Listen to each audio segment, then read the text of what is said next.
Recupereremo 7.000 dei 10.000 posti detentivi anche con la figura del commissario che potrà più celermente operare senza vincoli, lacci e lacciuoli tipici delle pubbliche amministrazioni, così come hanno apprezzato un intervento che non ha precedenti sul fronte della dotazione e dell'equipaggiamento. All'uscita dalla visita al carcere circondariale di Padova, dove ci sono i detenuti in attesa di giudizio, il sottosegretario alla giustizia Andrea Del Mastro, insieme alla delegazione padovana di Fratelli d'Italia, annuncia l'istituzione del nuovo commissario per l'edilizia carceraria.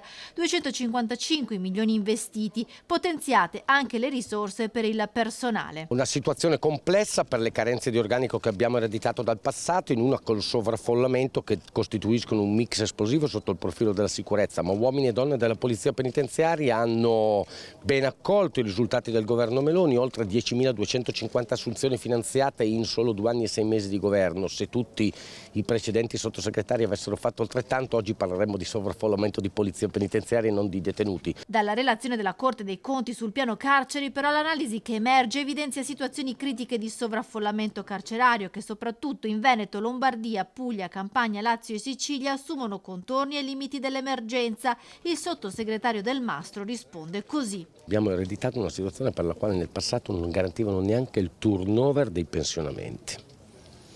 Che cosa possiamo farci? Possiamo semplicemente titanicamente correre per invertire la rotta. Vi è la netta percezione dalle sigle sindacali che questa inversione di rotta c'è, vi è la netta sensazione che non arretriamo sotto il profilo dei valori, per esempio istituendo il reato di rivolta in istituto penitenziario. La visita del sottosegretario ha avuto anche uno strascico di polemiche per il presunto mancato invito del sindacato CGIL, ma Del Mastro respinge le accuse. Intanto a Padova l'ennesima aggressione, un mese di prognosi per un agente di polizia penitenziaria del Due Palazzi, mentre un altro è stato minacciato con una lametta. Stiamo mettendo in sicurezza uomini e donne della divisa che rappresentano la gerarchia della legalità all'interno degli istituti, a detrimento di taluni che ancora, pur privati della libertà, vorrebbero stabilire gerarchie della criminalità, ma guardi anche a tutto vantaggio del detenuto che vuole dare un abbrivio diverso alla sua esistenza e che intravede nelle divise il primo garante dei detenuti, perché il detenuto debole ha bisogno di più divise all'interno degli istituti.